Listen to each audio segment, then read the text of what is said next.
इस हालत में इनके हितों की अनदेखी कैसे हो सकती है? इस तरह का कोई प्रयास किया भी गया तो ये अपने प्रभाव का इस्तेमाल कर उसे रुकवाने या निष्प्रभावी बनाने के लिए कोई कसर उठा नहीं रखेंगे।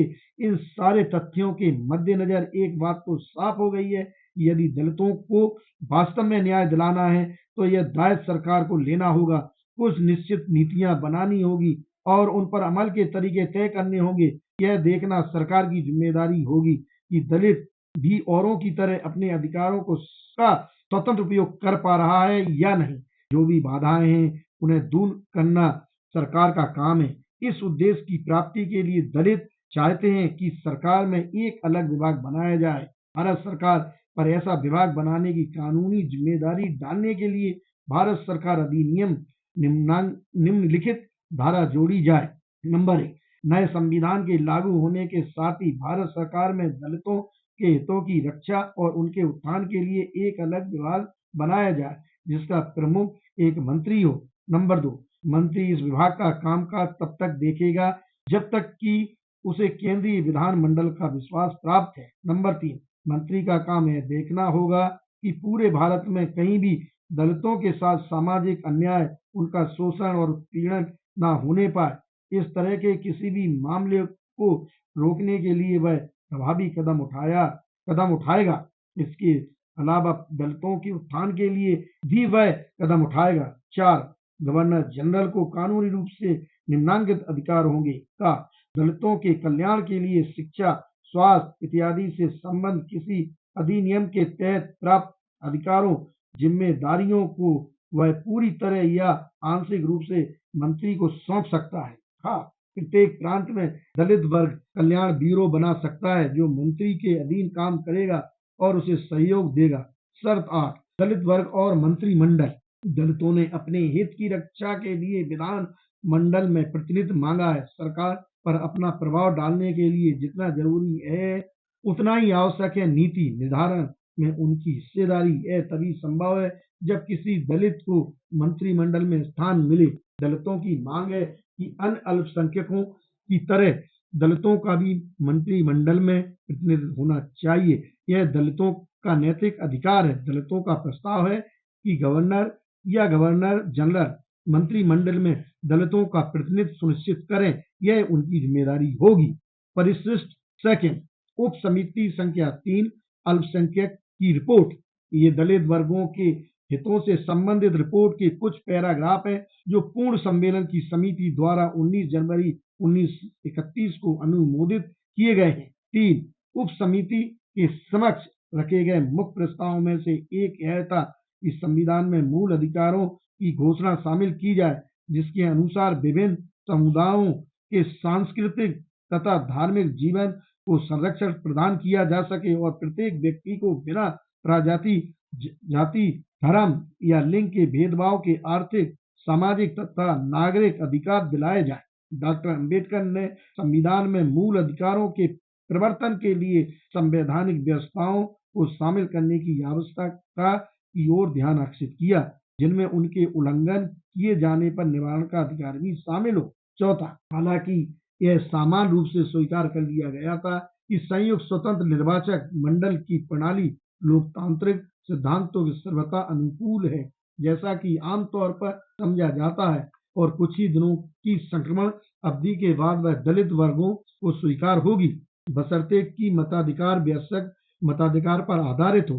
किंतु यह भी विचार व्यक्त किया गया कि भारत में समुदायों के वितरण और उनके आर्थिक, सामाजिक तथा राजनीतिक प्रभाव के इस असमान होने के कारण इस बात का खतरा है कि ऐसी प्रणाली के अंतर्गत अल्पसंख्यकों को जो प्रतिनिधित्व दिया जाएगा वह सर्वथा अपर्याप्त होगा और ऐसी प्रणाली सामुदायिक शिक्षा नहीं दे पाएगी। 5, अतः विभिन्न समुदायों ने यह मांगे की है कि प्रतिनिधित्व और स्थानों के नियत अनुपात का प्रबंध किया जाए। यह भी अनुरोध किया गया कि अल्पसंख्यक समुदाय के लिए आरक्षित स्थानों की संख्या किसी जनसंख्या में उसके अनुपात से किसी भी स्थिति में कम नहीं होनी चाहिए। इसे सुनिश्चित करने के मुख्य रूप से 3 तरीके हो सकते हैं। नंबर 1, नामांकन। नंबर 2, संयुक्त निर्वाचक मंडल जिनमें स्थानों का आरक्षण हो और नंबर 3, पृथक निर्वाचक मंडल। 8, चर्चा से यह बात स्पष्ट हो गई कि केवल एक मांग जिसे आम स्वीकृति प्राप्त हो पाएगी पृथक निर्वाचक मंडल की मांग है। इस योजना पर जो सामान आपत्ति उठी थी उस पर पहले ही भारत में बहुत चर्चा हो चुकी है। इसमें एक ऐसी समस्या निहित है जिसका समाधान बहुत कठिन है, अर्थात वह है कि विभिन्न प्रांतों और केंद्र में सांप्रदायिक प्रतिनिधित्व कितना हो। साथ ही यदि किसी विधान मंडल में सभी या लगभग सभी स्थानों समुदायों को सौंप दिए जाएं जो स्वतंत्र राजनीतिक मत अथवा असल राजनीतिक दलों के विकास की कोई गुंजाइश नहीं रहेगी और दलित वर्गों के प्रतिनिधियों द्वारा इस समस्या के उठाए जाने पर यह और भी जटिल हो गई कि उन्हें हिंदू जनसंख्या में से घटाकर निर्वाचन संबंधी प्रायोजनों के लिए पृथक समुदाय माना जाए। 12 उप समिति संख्या 2 प्रांतीय संविधान की इन सिफारिशों पर आम सहमति थी कि महत्वपूर्ण अल्पसंख्यक समुदायों की प्रांतीय कार्यपालिकाओं में प्रतिनिधित्व का नए संविधान के सफल कार्यान्वयन के लिए सबसे अधिक महत्व है और इस पर भी सहमति व्यक्त की गई थी कि उसी आधार पर मुसलमानों को संघीय कार्यपालिकाओं में भी प्रतिनिधित्व दिया जाना चाहिए। इससे डॉक्टर अम्बेडकर ने मुसलमानों के बाद और अन्य महत्वपूर्ण अल्पसंख्यक शब्द जोड़े।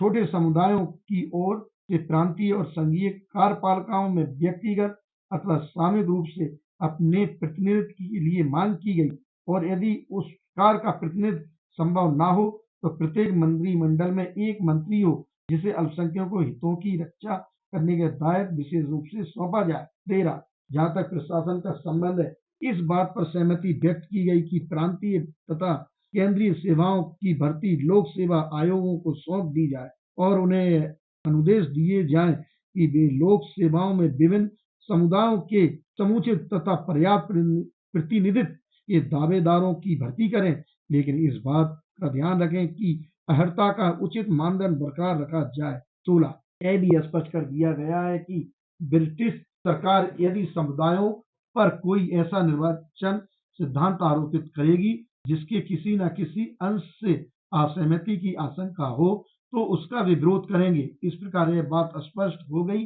कि सहमति न होने की स्थिति में पृथक निर्वाचक मंडल चाहे उनमें कितनी कमियां या कठिनाई क्यों न हो नए संविधान के अधीन निर्वाचन व्यवस्थाओं के आधार के रूप में बनाए रखे जाएंगे। इससे अनुपात का प्रश्न उपस्थित होगा। ऐसी परिस्थितियों में दलित वर्गों के दावों पर पर्याप्त रूप से विचार किया जाना आवश्यक होगा।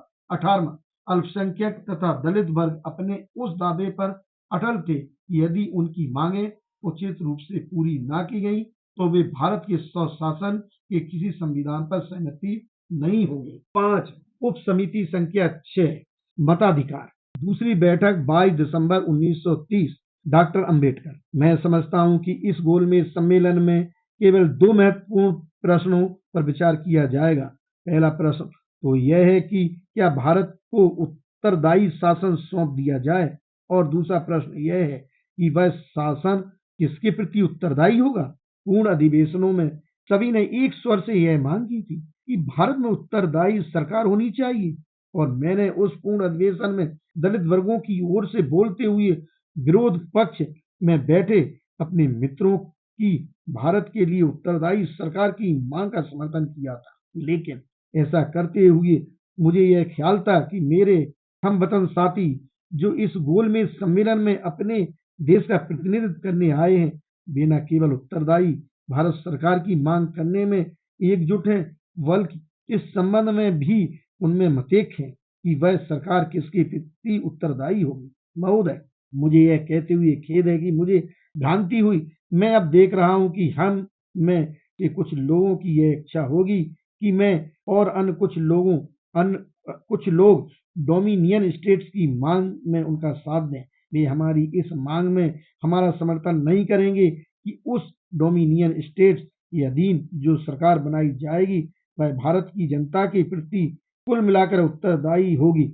मैंने कभी यह सोचा ही नहीं था कि ऐसा मतभेद हो जाएगा और मुझे उस स्थिति का पक्ष पोषण करना होगा जो हमने अपनाई है। महोदय, अब मैं दलित वर्गों की ओर से बोलते हुए ईमानदारी के नाते उत्तरदायी सरकार या डोमिनियन स्टेट्स के लिए तब तक सहमत नहीं हो सकता जब तक मुझे यह विश्वास न हो जाए कि जिन लोगों की ओर से मैं बोल रहा हूं उन्हें उस संविधान में स्थान मिलेगा।